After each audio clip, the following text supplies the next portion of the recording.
Yeah. I said it's ES with the BS. Crooks. He with the full bullshit like DJ Flair, make the money flare. Yeah. I been in it for a minute, red strings in my pennies gangland. You know the business of the war since McKinley, from the flag to the dickies. Even rules ride with me, them my Nella West niggas, yeah.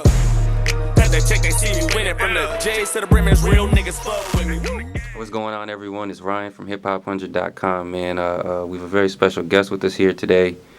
A young man I can relate to his music. I've been following for years, so it's a blessing to finally meet him in person. Why don't you introduce yourself? Yeah, I'm Earl Swavey. What's up to the peoples and all that.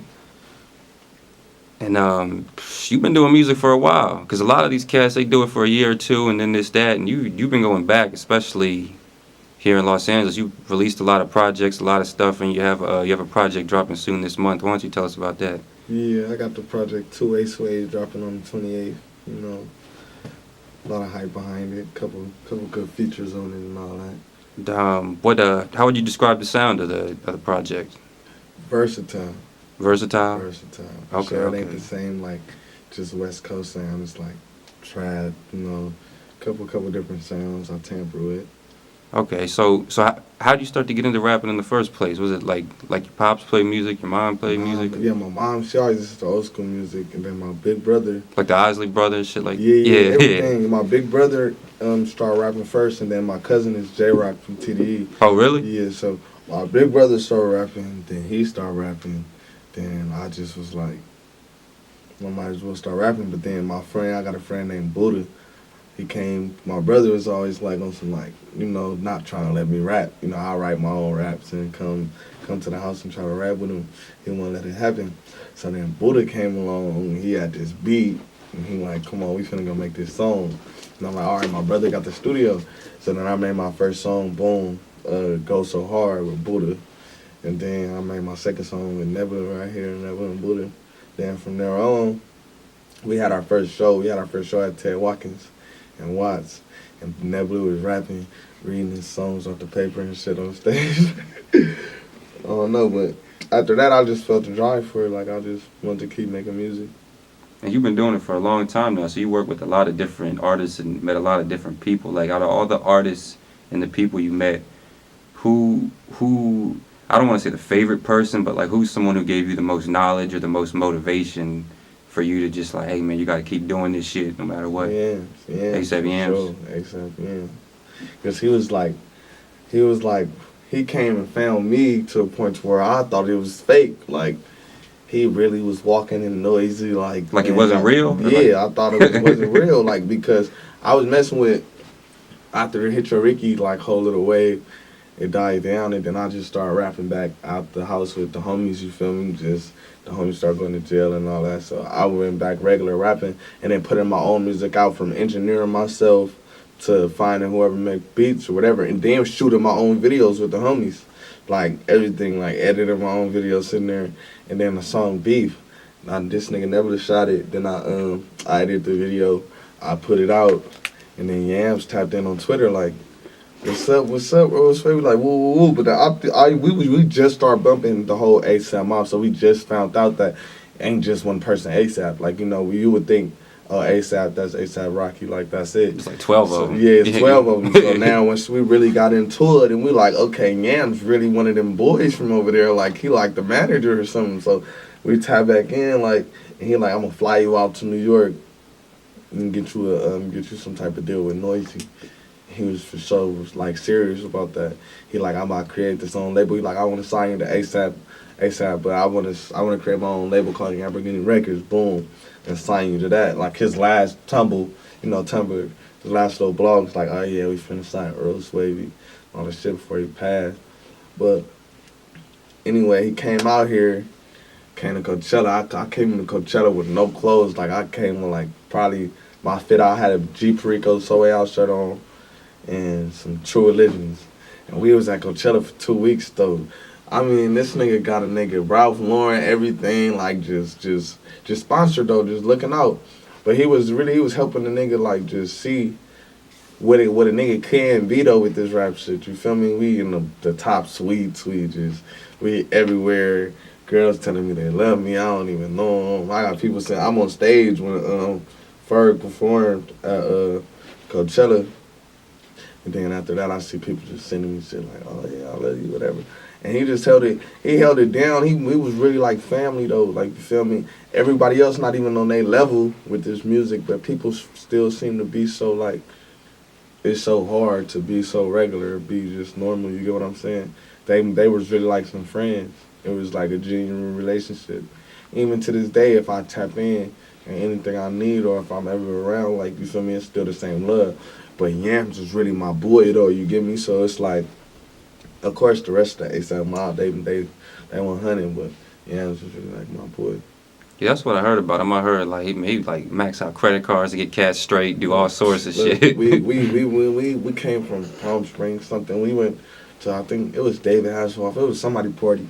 We went. I remember that. Yeah, because I saw the photo from Ant. Yeah. So we went to the party. Yams come out the room. He don't got no shoes on. We need a ride like an hour away. He got the black car. We get in the taxi, a regular taxi. He ain't got no shoes on. The taxi costs like $200. We get the $200 taxi to this other little hotel. We get the suite. It's just me and him. We go up, we get the room and shit. Boom. But this, I guess, Rocky was like still here, but like Ferg was coming off another like tour. So half of the ASAP Mob is with Ferg and half is with Rocky type shit. So I'm with Yams though. So they already get here. I'm here. We in the room, just big turned up. They get here. We turn up at Coachella. I'm like 16 though, so it's 5 in the morning. It's like fun. It's like, nigga, everything that a nigga want with the weed, everything that turned up. Like, you feel me? I'm sleeping in bed though. The homies, they get into it. Like, oh man, we supposed to bring the bitches back. Nash and the Ills get into it and shit. But this nigga Yams, he was sick though. He had like a seizure. They got into it. Boom, he had the seizure. When he had to go to the hospital, so they had like a whole little ASAP meeting type shit. Like, niggas gotta leave everything, like, you feel me, alone. Like, you feel me? Nigga, they still went on tour or whatever. I stayed in the room with Yams for like 2-3 days, like, take care of him and shit. I went downstairs. I got the Coachella band. We got the all access bands though, you feel me? So it's like some foreigners. They like, we trying to get in Coachella. Like, for sure, I got a band for you, 2 bands. I sold it for 2 bands. For real? For real, the all access. I'm talking about, I'm back here with Kylie Jenner.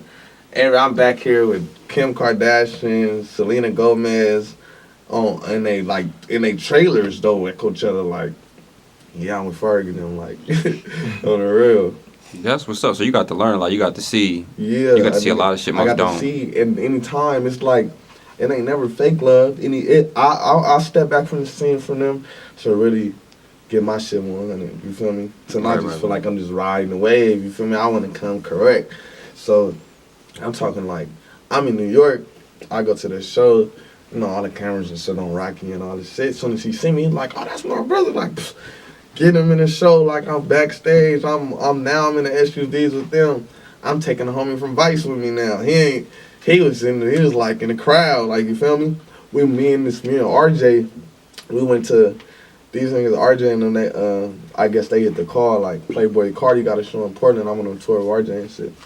Playboy Cardi got a tour in Portland. I mean, they don't want to tell us, like, the rest of the homies in that motherfucker, like, because they don't want to come game. I don't even think they got the access to get in there. So I called not Gino. What's my Chase? I called Chase, like, man, what you call it having a show out here, man? You know, homies just trying to get out here, man. I'm in Portland, you feel me? That was Rocky manager and shit. So he get us in there, all access passes, like, you feel me? You feel me? That's just to show you how much love they got for me. I'm talking about me and 10 other homies. Cardi don't even know the rest of these people back here. How y'all get, you feel me? It was like, showing nigga love. Then I did the song with Ant. Feel me? I started messing with Ant. Like, I started building a relationship just off of Yams though with them though. You feel me?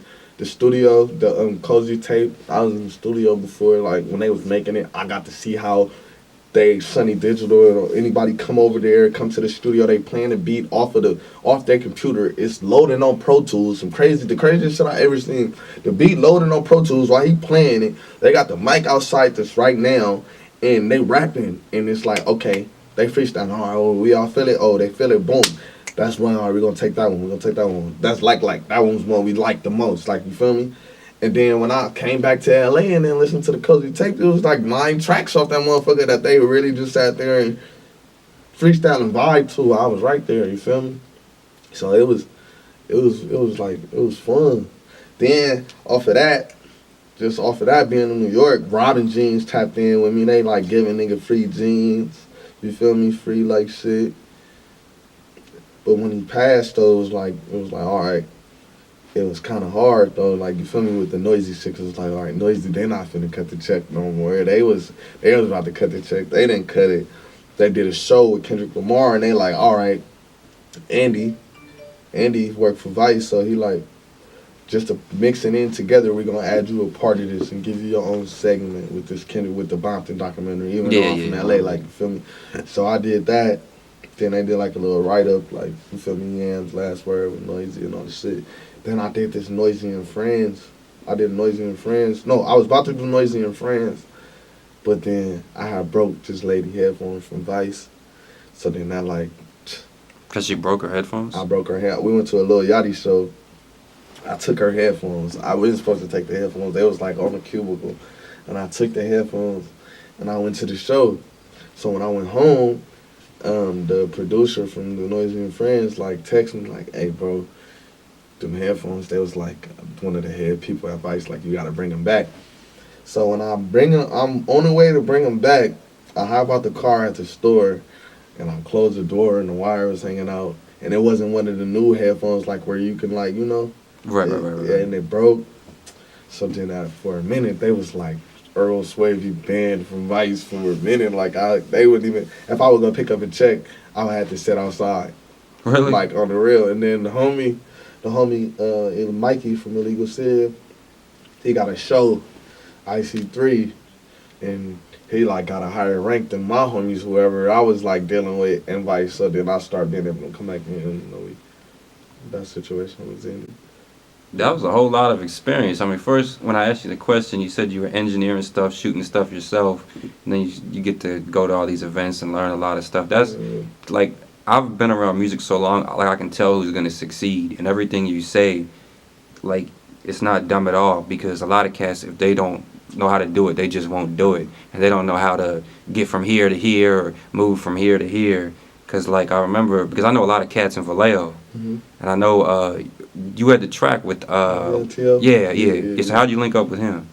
Yeah, I was like, I hit him up, because I felt they was about to brag, like, you feel me, their music was popping. And all my friends was listening to their music, so I'm like, that'd be cool if I be the first person in LA, like one of the first people to tap in with them and do a song. So I tapped in, and I'm like, bro, I got $1,000. Feel me? And then I ended up sending him $700 because I didn't even send him the rest, and he did the track. Then I linked up with him at the Roxy, and I just kept a G with him. I'm like, look, bro, nigga I ain't never paid for nothing. Studio time, collab, or anything. So for me giving you this bread, I really, like, you feel me? It's my first time really investing in myself. And he like, yeah, you feel me? I thought you was gonna come on some like super gangbang LA out shit, like not just an understanding person. Like, niggas is still human beings at the end of the day. So we vibed out. Then he did another track for me just free of charge. Like, I'll rock with you. Like, anything you need, just send it in. And if a nigga got the time, I'm gonna do it. So that nigga, that's another person that I feel like, you feel me? Well, you can tell by the music. You know, you can just hear it, because you don't say certain stuff unless you know certain things. Exactly. Because a lot of these cats, they don't go into detail when they rap, and their energy's fucked up, and you go, oh, that's a lie. He's real. He's fake. So the project's dropping this month. So what's it, April? So what days are dropping this month? Is there 28th. 28th. Yeah. Then do you got any plans for the summer or anything after the project drops? Man, I wanna push this project more than I ever pushed the project before, because I got a manager now, Sasha, and I just signed to Empire. So it's like a new beginning. It's my first time ever having a manager, ever signing something, period. So I want to like push it on billboards, nigga, like had a homies, a street team, like, you feel me, or really be serious with it. And just, I want to be able to, if not tour off this project, I want to be able to make this project better than the last project and be able to at least do shows locally until I'm ready to put out another project. Like, I want it to be that strong of a project. Right. Is there anything else you want to add before we finish up? So I'm dropping on the 28th because it's my brother's birthday. He got charged with murder. It's his birthday, you know, so it's like a celebration for him. The project really, like, it's really just a new beginning for me because I'm trying, like, the auto-tune type of wave. I'm trying, like, all sorts of new shit that I never tried. Just, you know, the growth in being being an artist, like, you feel me? It ain't just regular, like, oh, shoot 'em up, bang, bang, we in the streets with it type shit. On the real. All right, there you have it, everyone. Earl Swavey, and what's the name of the project? WAY SWAVE. WAY SWAVE. There you have it. On the real.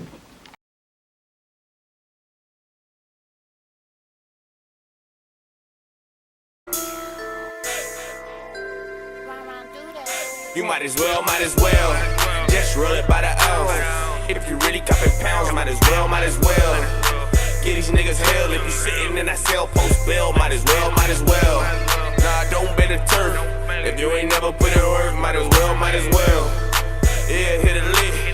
If you tryna get rich, might as well.